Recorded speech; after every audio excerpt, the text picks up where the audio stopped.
Hello. Hiya. Welcome back to the channel. So today we thought we'd just talk a bit about cross-listing and the stuff we've been doing recently with regards to cross-listing. Cross-listing. Obviously this is more the stuff that you've been doing recently. I've been doing stuff on a separate platform, but we'll just talk about the sort of platforms we're on and the app you use as well, which is very useful. Yes, but I suppose it all starts with the phrase, don't put all your chickens... all your eggs in one basket. Don't put all your chickens in one toilet. All that, yeah. And Jesus. because basically all your eggs are in a basket, you drop the basket, your eggs are gone.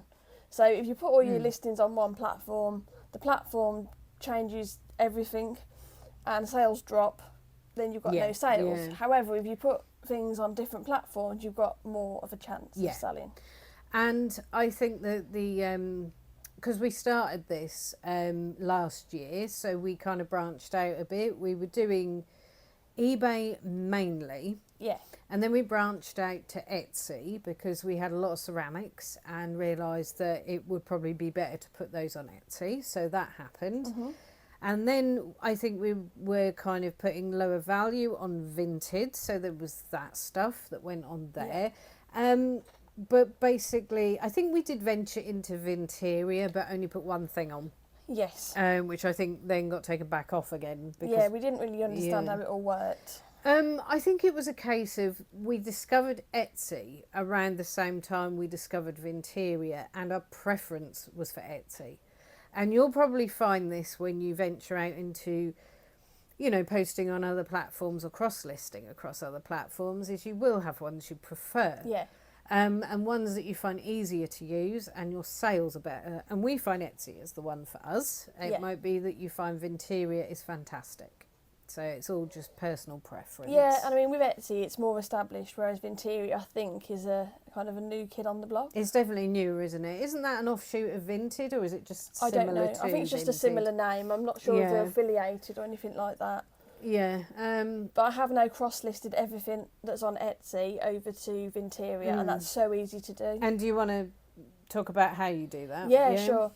If you've got a load of listings on Etsy, first of all, you need an account on Vinteria, so you need to apply for an account, and they do all relevant checks and whatnot to make sure that you're a proper seller. Because I think it's only for business sellers on Vinteria. I might be wrong, but they do certain checks, and it took a little while for them to review my application and accept me, which happened before Christmas.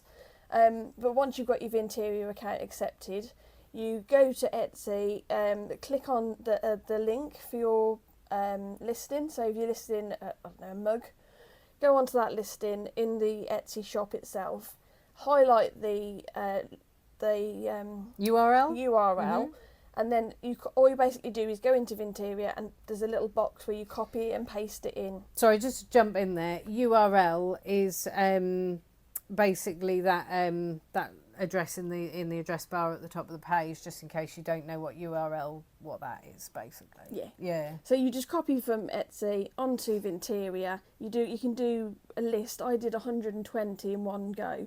So I sat there and I copied or pasted all of these out. Press OK. They review all of the listings, and then they put them on Vinteria for you, identically to how you've got them on Etsy. So it's really, really easy. Go on. Yeah, I was just going to say, recently you found something that does something similar with your eBay listings. I have, but I just will say that I haven't had a sale on Vinteria yet, but it has only been a week or so that everything's been on there. We found that with Etsy, actually. We had to be on there for about a week, maybe a couple of weeks at the very start, and then we did get, slowly but surely, the sales did come through. But you don't pay any fees on Vinteria until you sell something. Yeah. So it doesn't cost anything to have these, listings on the site. Whereas Etsy do charge. Yeah, I think it's 16p or something like that. I think it was 17p when I was doing it. So it's either way, it's a minimal amount. It's a small amount that you pay. But then also you get the selling fee. But you will, when you list something, you will see your price, and then underneath will be the price you'll actually make after they've taken their fee. Yeah, that's quite good that they do that, isn't it? Yeah. Yeah, I mean, recently, JP, who's one of our watchers. Regular watchers. Regular watchers. Yes. Recommended an app called Seller Raider. Seller Aider. So Seller Raider. Like Tomb Raider. Like Tomb Raider, yeah. But I'll put a little link or a little picture of it up on here or something like that. And basically, so we had a comment from Fluffy Muffin, and apparently we say basically quite a lot. Basically. So maybe we should do a basically count. Basically, I often say, you know what I mean? You know what I mean? And I'm well aware that there's a lot of things that I do overuse, to be fair, and you use the word so basically. Yeah. Anyway, what you do is you go onto the Seller Raider, you download it on your computer, on your PC. There's no app for your phone just yet, I don't believe. But you go onto your PC and you download what they call an extension, and give it access to eBay, Vinted, and any other platform that you wanted to list on. It doesn't have Vinteria on there. It has Depop, Etsy, what's the other one? Poshmark. I don't use that. But even Facebook Marketplace is on there, so it's really, really handy. You click on... I didn't know Poshmark was still about. I didn't, but it's Hang on there. But anyway, you click on the extension, press the little button, and it will say cross list. It then highlights, it has little boxes on your eBay listings or whichever app you're using. You then click on them, press cross list, and then press whichever platform you wanted to cross list them over to. I've been using it mostly with Vinted, and it's really, really easy. You did say, though, that when you cross list and it puts in all the information, you do have to go in and just check it first to make sure it's correct, though, didn't you? Yeah, because sometimes it'll put the wrong category. Like, I was cross-listing something the other day, and it was a teddy bear, and it put it under trays. So I don't know why. Yeah, anyway, I have just checked, and Poshmark is still a thing. I don't know why. I thought that it had gone kaput, but never mind. Must have been something else I was thinking of, to be fair. But anyway, what with the extension thing with the Seller Raider, I would recommend doing a small amount at a time, because what it does is it opens tabs for every individual listing that you've got. So if you do about 5 at a time, it transfers it all over, copies the pictures, the information, the price, and all of that stuff. You then OK it before it goes on Vinted Live. Press the button, job's a good one. Yeah. And it's on. And while you've been doing all that, I have still been listing on Bricklink. We've had another few orders come in over the last couple of days. So it's slowly but surely building up. I did list a lot of... it was a Lego train, and there was some train track, and I listed it all. You can do tiered pricing on there, which can attract buyers to buy in bulk. What's tiered pricing? Okay, so tiered pricing is when you list something on Bricklink, you can put a set price for your items. So for example, you have 30 of one thing. So you can put a set price of saying, okay, I've got 30 of these, but I want, say, 10p per thing. So you put 10p, and then when someone buys multiples, they will just be charged multiples of the 10 pence for each thing. Oh, I see. Tiered pricing, however, there's 3 separate levels you can have on there. And the tiered pricing works by you put in how much quantity you want. So say for the first 10, you could give them a reduction to, for example, 9p per item. And then if they buy 20, 8p per item. And if they buy, say, over 25 or whatever, you could have that at 7p. So it's tiered to try and get people to buy those things in more of a bulk, which is exactly what happened when I did tiered pricing on some parts that we had got from our very last local auction bundle. Yeah. They were Brucey bonuses. We didn't expect them to be in there. All I did was I took those and I just did a tiered pricing, and they all went, everything went. It was a load of train track, Lego train track, wasn't it? The guy who bought it, he paid, I think it was £14.20 he paid for all that train track that we didn't even expect to get. Out the big box, out the door, job's a good one. Yeah. Lovely. There is always a thing sometimes if it sells that quickly, because it was literally, I think, only on for a few hours. I did have an offer from someone abroad. They asked me for postage quote. Obviously, I wasn't in the office at the time. I was at home, so I was intending to do it the following day. And then somebody swooped in and bought everything. Anyway, so basically, yeah. And but there is this concern when, I don't know whether you find this, when stuff sells quickly, you go, did I sell that too cheap? Yeah, did I price that too cheap? Yeah. But it was fine because I went, I obviously did my research on prices. Yeah. So, but there is always that element of doubt, isn't there, where you go, this has gone so quickly. Was it too cheap? Yeah. Yeah. Yeah. But I would say, completely separate from what you're talking about. Righto. That now is the best time to be a reseller. Because it's not just eBay anymore. eBay aren't the only players in the game. You've got so many choices of places to list, and so many places for specialist items. So you've got Depop for clothes, Bricklink for Lego, Etsy for collectible ceramics. You don't just have to rely on eBay anymore. And I think eBay are getting a bit scared at that, which is why they've made all these changes and trying to compete with the likes of Vinted. Yeah, I mean, sort of years ago, it was basically the two giants, wasn't it? So it was eBay and it was Amazon, really, where people were kind of selling via those two platforms in the main. And I know a friend of mine did say that she tried to sell, I think it was some of just her own personal belongings via Amazon.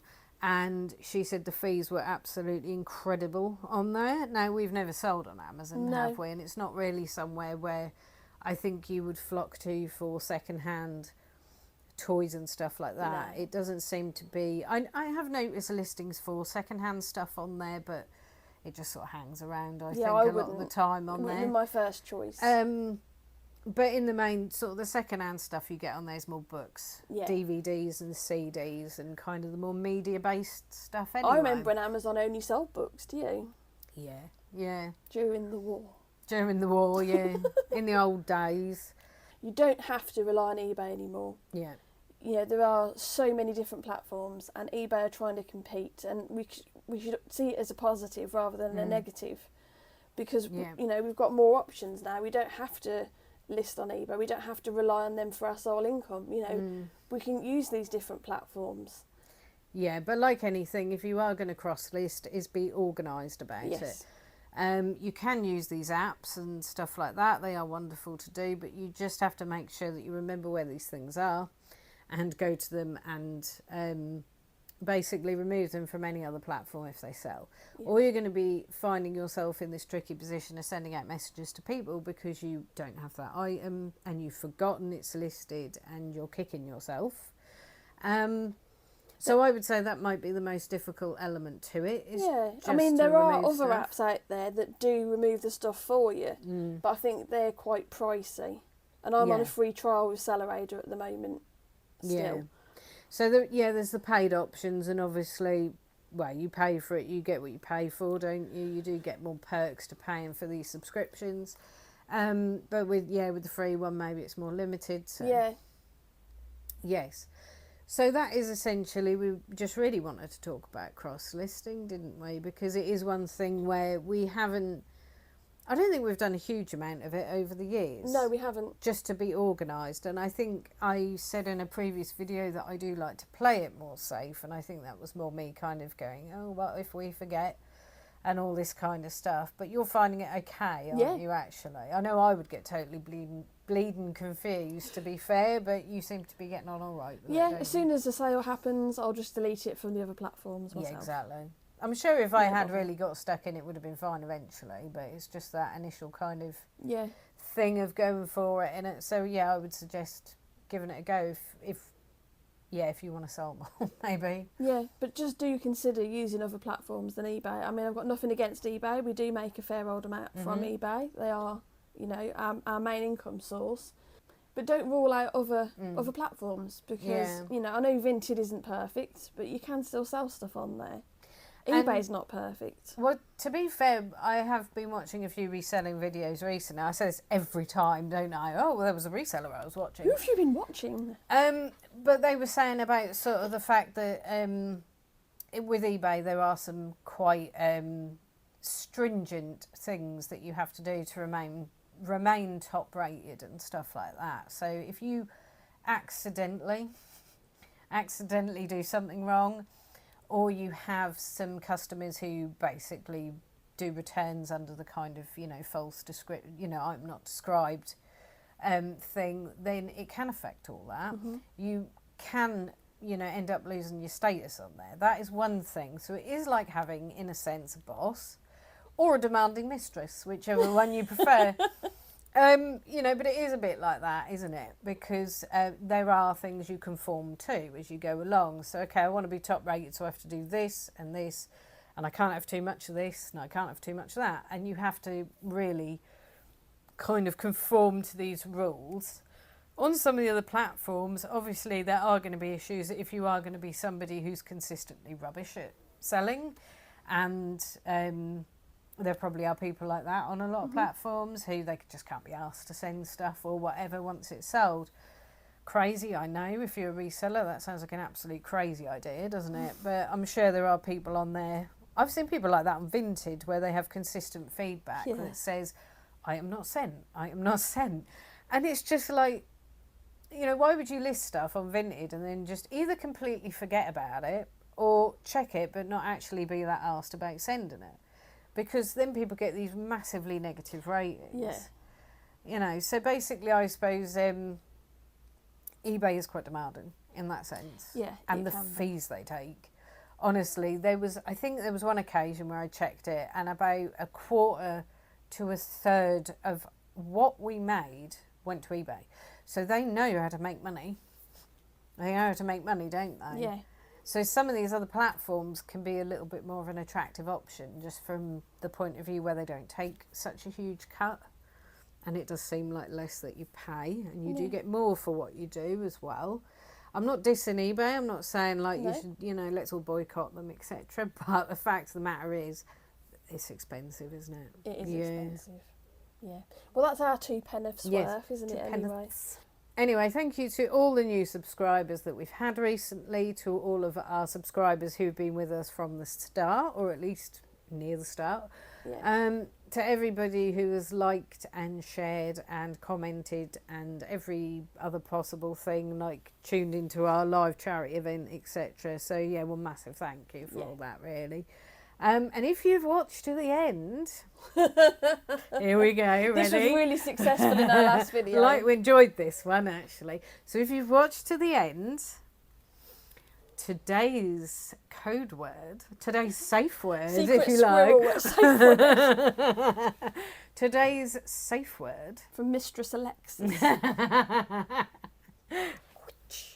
Today's safe word is bazooka. Bazooka that veruca. Bazooka that wart. So it's bazooka. So actually bazookas, if you want to get naughty. So go down into the comments and type in bazooka. Just so we know you've watched us till the end. Yes. But yeah. Because it helps. It does help. Yeah. And we'll see you in the next one. Thanks. Yes. Bye. Bye.